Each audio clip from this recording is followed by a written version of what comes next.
Assalamualaikum warahmatullahi wabarakatuh.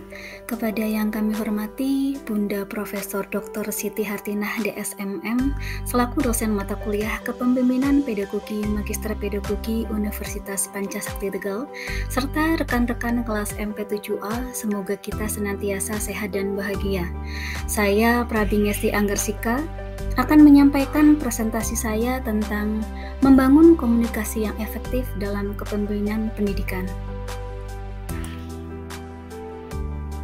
Terkait dengan hal tersebut, komunikasi yang baik sangatlah penting dimiliki oleh seorang pemimpin karena berkaitan dengan tugasnya untuk mempengaruhi, membimbing, mengarahkan, mendorong anggota untuk melakukan aktivitas tertentu guna mencapai tujuan yang telah ditetapkan, serta mencapai efektivitas dalam mencapai tujuan tersebut. Kepemimpinan juga sering dikaitkan dengan kemampuan untuk menggerakkan, memberi motivasi, dan mempengaruhi orang-orang agar bersedia melakukan tindakan-tindakan yang terarah pada pencapaian tujuan melalui keberanian mengambil keputusan tentang kegiatan yang harus dilakukan. Komunikasi secara umum dapat didefinisikan sebagai suatu aktivitas penyampaian informasi, baik itu pesan, ide, dan gagasan dari satu pihak ke pihak lainnya yang dilakukan secara langsung maupun tidak langsung. Berikut unsur-unsur komunikasi. Yang pertama yaitu komunikator, yaitu pihak yang mengawali komunikasi, komunikan, pihak yang diajak berkomunikasi, kemudian pesan atau informasi yang disampaikan, kemudian ada media, yaitu saluran yang digunakan untuk berkomunikasi dan gangguan saat terjadi komunikasi, serta umpan balik dan dampak pada pengirim pesan. Berikut fungsi komunikasi dalam kepemimpinan. Yang pertama yaitu komunikasi kepemimpinan memiliki fungsi informatif, yang artinya proses pertukaran informasi atau ide antara atasan dan bawahan harus terlaksana dengan baik. Komunikasi kepemimpinan juga berfungsi dalam menjalankan regulasi dalam organisasi. Komunikasi kepemimpinan juga berfungsi sebagai persuasif, adalah membuat pemimpin bisa memberikan pengaruh kepada bawahannya untuk mengikuti arahan pemimpin tersebut. Komunikasi kepemimpinan juga memiliki integrasi. Komunikasi yang efektif adalah pertukaran informasi, ide, perasaan yang menghasilkan perubahan sikap sehingga terjalin sebuah hubungan baik antara pemberi pesan dan penerima pesan. Pengukuran efektivitas dari suatu proses komunikasi dapat dilihat dari tercapainya tujuan si pengirim pesan. Menurut Scott M. Fultif dan Allen dalam bukunya Effective Public Relations, ada faktor-faktor yang mempengaruhi efektivitas komunikasi atau 7 elemen komunikasi yang efektif sebagai berikut. Yang pertama adalah credibility atau kredibilitas yang berkaitan erat dengan kepercayaan.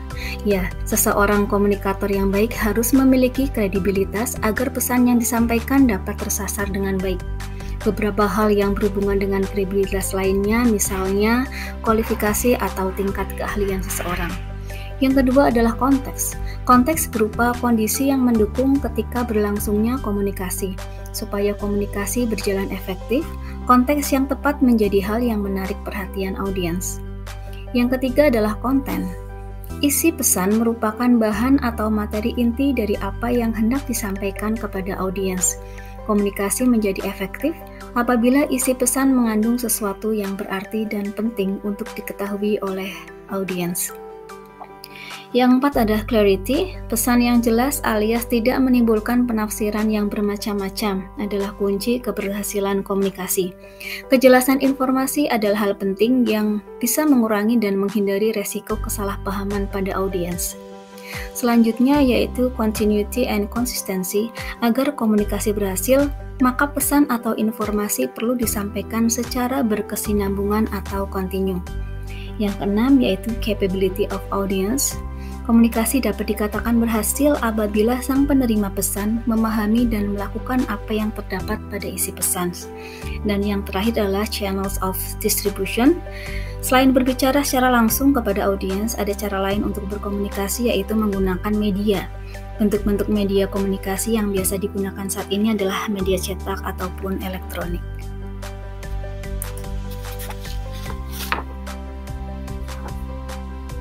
Kita kaitkan komunikasi dalam kepemimpinan pendidikan. Kemampuan kepemimpinan kepala sekolah merupakan faktor penentu utama pemberdayaan guru dan peningkatan mutu proses dan produk pembelajaran. Kepala sekolah tidak hanya bertanggung jawab terhadap kelancaran pembelajaran sekolah, tetapi juga harus mampu memberikan dorongan kepada seluruh tenaga pengajar untuk melaksanakan proses belajar mengajar. Oleh karena itu, kepala sekolah mempunyai kewajiban untuk membina komunikasi intern dengan sebaik-baiknya agar para guru mau dan mampu bekerja sama untuk meningkatkan kinerjanya. Kepala sekolah harus mampu membangkitkan dan menciptakan suasana komunikasi kerja yang tinggi, aman, dan penuh semangat, juga harus mampu mengembangkan potensi yang ada pada bawahannya. Kepala sekolah harus mampu meningkatkan kinerja dan kompetensi serta profesionalisme guru. Oleh karena itu, kepala sekolah harus mempunyai kemampuan komunikasi yang efektif. Selanjutnya, komunikasi yang efektif tidak dapat terlepas dari etika komunikasi. Etika berasal dari bahasa Yunani, yaitu ethos, yang berarti karakter, watak, kesusilaan, atau adat istiadat, di mana etika berhubungan erat dengan konsep individu atau kelompok sebagai alat penilai kebenaran atau evaluasi terhadap sesuatu yang dilakukan. Etika dalam komunikasi antara lain jujur, tidak sombong, bersikap dewasa dan tidak kekanak-kanakan, lapang dada, menggunakan sebutan yang baik, menggunakan pesan yang efisien dan efektif, berbahasa yang baik, ramah dan sopan, berinisiatif membuka dialog, tidak mudah emosi, menggunakan kata dan kalimat yang baik, bahasa yang digunakan mudah dimengerti, menatap lawan bicara, ekspresi wajah ramah, murah senyum, dan gestur yang sopan. Selanjutnya, etika yang perlu diperhatikan dalam berkomunikasi di lingkungan pendidikan. Yang pertama adalah bahasa formal merupakan bahasa yang paling aman. Contohnya etika dari berkomunikasi antara kepala sekolah dengan guru. Yang pertama adalah dengan menggunakan bahasa formal. Bahasa formal adalah bahasa yang paling aman dan memiliki kesan rasa saling menghargai di dalamnya. Kita juga bisa mempelajari kegunaan bahasa sebagai alat komunikasi sehingga kita tahu betapa pentingnya poin ini. Yang kedua adalah pastikan intonasi suara jelas. Intonasi yang jelas akan membuat kelangsungan komunikasi berjalan dengan baik. Apabila seseorang berkomunikasi tanpa intonasi yang jelas, bisa jadi pesan yang akan disampaikan tidak diterima dengan baik. Yang ketiga yaitu fokus saat melakukan pembicaraan. Saat melakukan pembicaraan, pastikan kita fokus dan hadir baik secara fisik maupun pikiran dalam pembicaraan tersebut. Ini adalah salah satu etika komunikasi atasan dengan bawahan yang kadangkala sering diabaikan. Selanjutnya adalah hindari menggurui. Sikap menggurui adalah sikap yang paling tidak disukai oleh siapa saja, apalagi jika sudah berada di dunia kerja. Masing-masing individu merasa memiliki pengalaman yang berbeda dengan orang lain. Manakala dalam berkomunikasi ada kesan menggurui, maka bisa dipastikan asumsi-asumsi tertentu akan muncul dalam hubungan kerja. Oleh karena itu, bijaklah dalam berkomunikasi sehingga tidak terjadi sikap menggurui. Yang kelima adalah hindari ekspresi-ekspresi tertentu. Belajar fungsi komunikasi ekspresif akan sangat membantu mengenai hal ini. Ekspresi-ekspresi tertentu bisa dianggap sebagai suatu tanda bagi lawan bicara. Pastikan masing-masing nyaman dengan tidak memunculkan suatu sikap atau ekspresi-ekspresi yang memang kurang baik. Yang keenam adalah sadar posisi. Menyadari posisi masing-masing dalam berkomunikasi adalah hal yang penting. Ini bisa membangun pola komunikasi organisasi yang baik.